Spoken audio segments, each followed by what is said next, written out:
Hi అండి. అందరికీ నమస్కారం. నా పేరు కుంచె తిప్పేస్వామి. అన్న గురించి మీకు తెలిసే ఉంటది. మన కుంచె షార్ట్ ఫిల్మ్‌లో ఒక విలన్ పాత్ర చాలా అద్భుతంగా చేశారు. మీరు కూడా చూసే ఉంటారు దాన్ని. సో, వచ్చేసి ఇప్పుడు అన్న తను సొంతంగా డైలాగ్స్, కథ రాసుకొని ఒక మంచి క్యారెక్టర్ పోషించాడు. ఆ షార్ట్ ఫిల్మ్ పేరే 'కాలం చెల్లిన కథ.' నేను ఇందాక యూట్యూబ్‌లో చూశాను. చాలా అద్భుతంగుంది. ఫస్ట్ టైమ్ రైతుల గురించి చాలా న్యాచురల్‌గా తీశారు.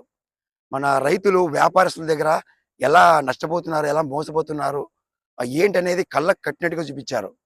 సో, ఈ షార్ట్ ఫిల్మ్‌ని మన వాళ్ళందరూ కూడా చూసి మీ అభిప్రాయాన్ని ఆ యూట్యూబ్ కింద కామెంట్‌లో మీ అభిప్రాయాన్ని తెలియజేస్తే వాళ్ళకి చాలా సపోర్ట్ చేసినట్లు ఉంటది. అలాగే మన ఫేస్‌బుక్ గాని, ఇన్‌స్టాగ్రామ్‌లో గాని దీన్ని షేర్ చేసి మీ అభిప్రాయాలతో సహా 10 మందికి చెప్పండి. ఎందుకంటే ఇలాంటి మంచి కంటెంట్ 10 మంది చూడాలి. అందులో ఇలాంటి కళాకారులు ముందుకు పోవడానికి కూడా చాలా అవకాశం ఉంటది. ప్లీజ్ అందరూ ఖచ్చితంగా సపోర్ట్ చేయాలని కోరుకుంటున్నాను.